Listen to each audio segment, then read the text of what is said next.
Hello, I'm Isaac Alderman, a fellow at Sinai and Synapses. I'm also a PhD candidate at the Catholic University of America, studying the Hebrew Bible and interdisciplinary approaches to using cognition and emotion to better understand the reading and writing of religious texts. I'd like to share with you today a conversation I had with Dr. Chris Cotter regarding the religion-science dialogue or debate. Instead of being a participant, Chris sees himself as an observer of the dialogue as a social phenomenon. Dr. Chris Cotter is a research fellow at the University of Edinburgh. He is also co-founder of the Religious Studies Project. This is a podcast with over 250 episodes discussing the social scientific study of religion.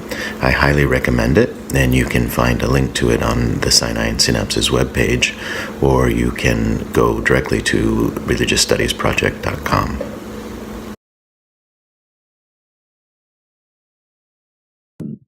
We're so enmeshed here in the States with this religion and science issue that maybe we don't even look at the rest of the world. I'm wondering your perspective from the UK, how things look there. Are they very different, or do you have multiple perspectives there? Yes, so we certainly have a caricatured view of how things are in the States, that sort of gets across the Atlantic. Certainly, and it seems that your debate is quite inflected around things like creationism and evolution, and perhaps the teaching of these things in schools. And this, to my ear in a UK context, it's quite a non-issue, really. Although you wouldn't think that necessarily because of the way that certain British atheist writers tend to write about things. And the times that it would tend to come up, not necessarily around science religion so much, but there are a few major sort of social flashpoints surrounding religion, which I imagine are quite similar. Sort of the West over things around gender equality, sexual equality, and sort of LGBT rights and so on, abortion, contraception, and then things like dignity and dying as well. So in my own context of Scotland, that we have the Humanist Society of Scotland, and two of their major sort of campaigns, sort of anti-religious campaigns, focus upon it's euthanasia and assisted dying, and then also on abortion as well. So they frame both of those things around autonomy, sort of bodily autonomy. But in terms of other sort of big conflicts between science and religion, I mean, those are the ones that I would see as being most prevalent. The stereotype of worry about science being undermined by religious teachings and all that sort of thing. It's not something that's got major cogency. Faith schooling comes up. A lot of schools in the UK context are nominally faith schools. So in England, it would be the Church of England. Vast number of schools are Church of England schools. We've then also got a lot of Catholic schools, a few Jewish, few Muslim schools, but some non-religious folk will get a bit worked up about this whole notion. Why are we allowing this? School's supposed to be secular, but even in those contexts, you don't hear about sort of these sort of major things like inaccuracies being taught or anything. Again, it's just not really something that one hears about. And again, I'm aware that climate science is a big deal in a US context. My own familiarity would be, like, say, the Church of Scotland here in Edinburgh, and everything is very much stewardship for the planet, and like fully on board with environmentalism in that respect.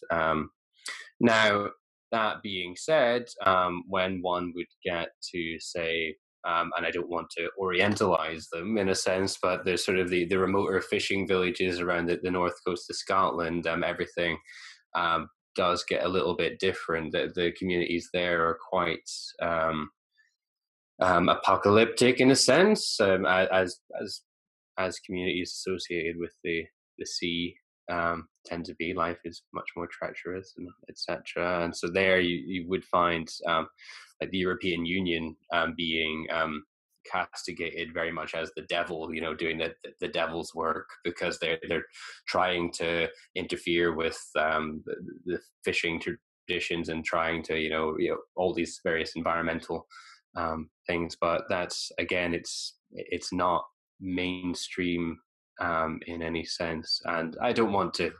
I'm wary about creating a stereotype of these groups, but the discourses are there, but very, very fringe in a way that it doesn't seem to be in the States, certainly. Well, one thing I just thought of in the run up to this is that actually my degree at university was initially in physics, and I did a couple of years of studying physics, and it wasn't for me. And through a process of elimination, I came to, religion sounds interesting, and then ended up going down this route. And every time I tell this story to people, people go, I suppose that makes sense. The transition from, physics, the big questions to religion and the big questions. And then that always gets under my skin a little bit. I say, no, it's really not that at all. I tend to, when I'm introducing my perspective, I now tend to frame it as the critical social science of religion. And there are a few key components in there. So the social element, right, regardless of what the various beliefs or practices associated with religion are, it's a social phenomenon. Religion exists through people, and I study those people. The science aspect, and this is where the whole science religion debate then becomes interesting, because as a scholar within the academy, one has to operate within a certain set of norms, and so those norms are, in a sense, quote, scientific, which then causes issues for some who are engaging in this study. And the critical aspect is just, it's asking questions about who benefits, who wins and loses. So in the science religion debate, what is at stake there now? One way I tend to frame it is you cannot prove that nations empirically exist, right? Nations don't exist empirically. They exist because lots of us believe that they do and act as if they do and orient our lives around them. And there's institutions and there are consequences if you don't behave in certain ways.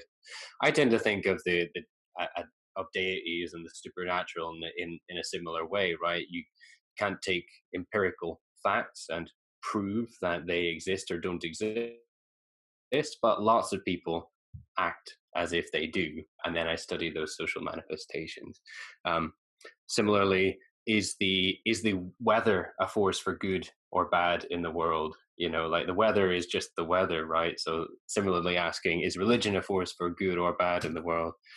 It's there. It exists as a phenomenon, and things happen. So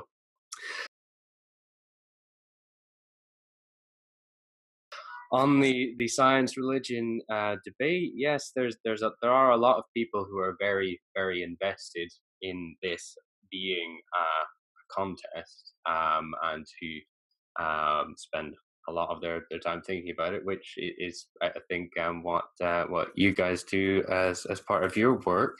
And then there's some people for whom it doesn't seem to enter into, it's just, that there's no conflict at all. It's just they're doing different things. And other people have sort of various perspectives in between. I tend to think more about, well, what is the social and political impact of the debate? So what does deeming something religious as opposed to scientific, what does that do? Does that mark it out as something that should be given special reverence, that should be not subject to the same critique? or does it mean that it's something that's infantile, or some of the ridiculous that we can cast aside? Similar with scientific, it's like, is so the deemings, the way that people talk, this is scientific, this is religion, the way they construct those boundaries, they'll have social effects, which then have meaning to people. And I'm more interested in how that manifests in group dynamics and in individual lives, who wins and loses, what are the power plays, than in necessarily sort of stepping into the fray. And just finally on this question, like I remember Elaine Howard Eklund, who I'm sure you're aware of. She was in Edinburgh a few months ago, and I didn't agree with quite a few things that she said, but I also agreed with some other things. And she made a great point in that, in terms of the whole science religion debate, hey, there are only a couple of things that really cause problems, and you mentioned them. Things like climate science and creationism. People aren't going around saying we shouldn't refrigerate our food because that's scientific, and the religion doesn't agree with the science of refrigeration. Right? That science and religion, the question doesn't even come up in the vast majority of cases. But these few issues, such as those two, and then such as things like reproductive science, abortion, and end of life and medical care, and it is these flashpoints where things do come up. But I guess that need not be the case, right? Just what I find quite useful, and what your listeners might find useful, is really to think about context. I've made this argument before, and people have got quite angry with me. I made it on Twitter, which was a mistake. But I was trying to point to the fact that science in itself, as if you think of it as a methodology or an approach, is technically value neutral. It's an empirical investigation of phenomena. It's the interpretation where then value comes into it. But equally, the questions that we ask are contextual.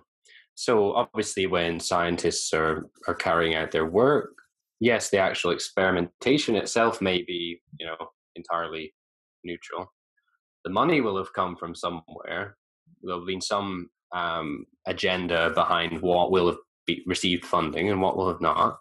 So that's a sort of more explicit agenda at work there. But then also there's the implicit, the questions that the scientist is asking, the things that they find interesting to follow up on, will be contextual and subjective and are not as neutral. And I tried to make the argument that even the fact that we have evolutionary theory, or we have this notion of the Big Bang, these are questions that have emerged in a sort of, well, I'll say a Western context, where we have there's a notion of there was a beginning, and so we have this sort of inherent, I hesitate to use that word, but obsession with origins, finding, where did it all start? And then those questions, asking those questions from a sort of, let's say, a Judeo-Christian context, how did it all happen? That has led to evolutionary theory, Big Bang, etc. If the dominant global power at a particular period had been something more, quote, Eastern, unquote, where there's much more of a cyclical notion, and there isn't even the concept of the world necessarily having had a beginning. The cosmos has existed, and it always gets, there's no beginning, there's no end. Then the questions that have animated those particular branches of science wouldn't necessarily have been the same questions. It's not. And then, I've had people, then they'll jump on me and they'll say, yes, but it is the science, and the science is value neutral. I was like, no, I wasn't saying that it's not the case, just that the context has affected the questions that are being asked. So that's just one example of how I think reflecting on the context within which research is happening and within which debates are happening. So we've just discussed how the UK context and the US context are quite different. And maybe by putting these contexts into comparative perspective and asking questions, why have those specific issues become issues in these contexts at this time? We can maybe get to a more rigorous articulation of what the issues are. And then once one has that, I would imagine one could get to um, a better understanding and potential reconciliation.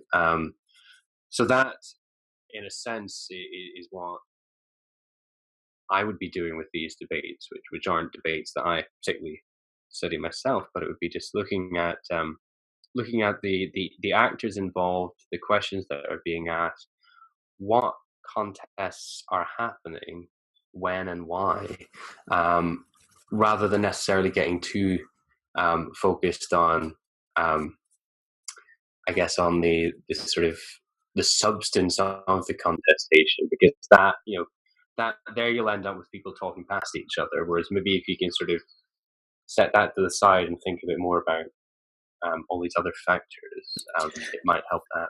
There are, everyone has normative commitments, right? And another problem with this whole conflict is particularly maybe on the scientific side, that notion that, we don't have normative commitments. We're entirely value free and everything that we're doing is just a pursuit. And actually trying to undercut that sort of founding myth and go, hey, well, maybe there are some underlying value commitments here that aren't being articulated. Let's find out what they are. Then we can discuss them. And just another point I wanted to make. I mentioned founding myth there. A scholar of science and religion who you're probably aware of, Peter Harrison, has done a lot of excellent work looking at the historical relationship between these two apparent spheres. And it points out that the whole conflict between Galileo and the Catholic Church, that wasn't really what we think it was, and much of it was to do with competing science rather than religion suppressing science. But you'll time and again hear that Galileo story told and retold as like the founding of science. This is when the break happened. And an historical and a critical look at, well, A, that wasn't actually the case, but then B, looking at the function that serves. So the retelling of that myth actually sort of serves some of the same functions that other founding myths in other communities that may or may not be labeled religious have.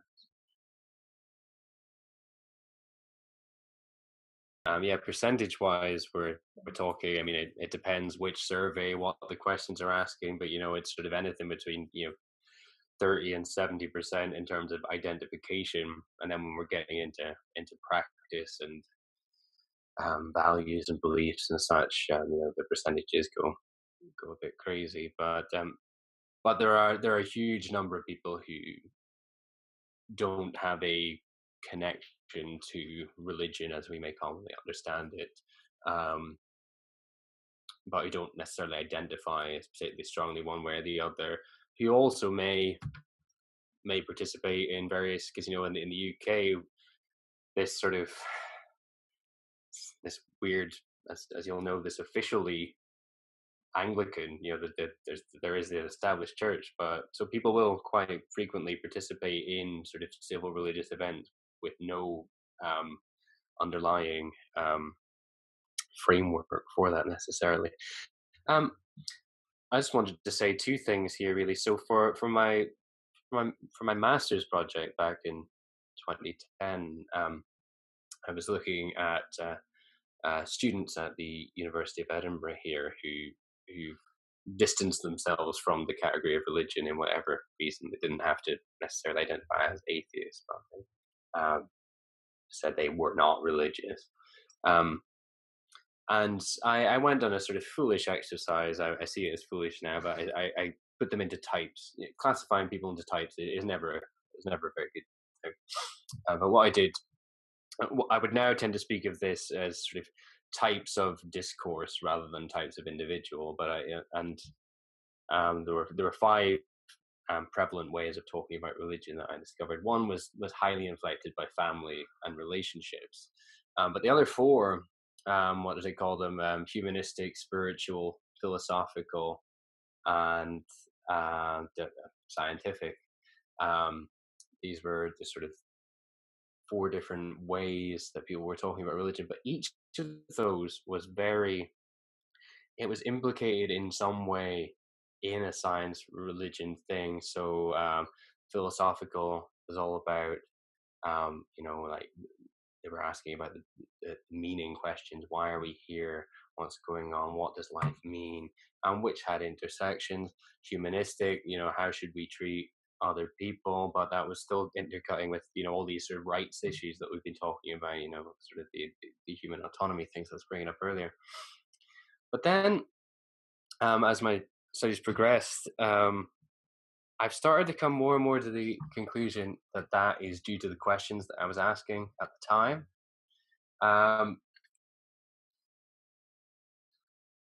In my PhD research, which was situated in this area of Edinburgh that I'm speaking to you from right now, so it was a more ethnographic study, and it involved people who might be classed as religious or as not religious, from a variety of different backgrounds. What I actually found there was that sort of all this talk around science, meaning, morality, mystery, mortality, that is an element of what people talk about when they're talking about religion. But there was this whole host of other stuff. I mean, that was one of 8 different groupings of things. So there was national identity, there was family relationships, there was built environment, there was inner experience, personal identity. There were all these other aspects that didn't touch on it.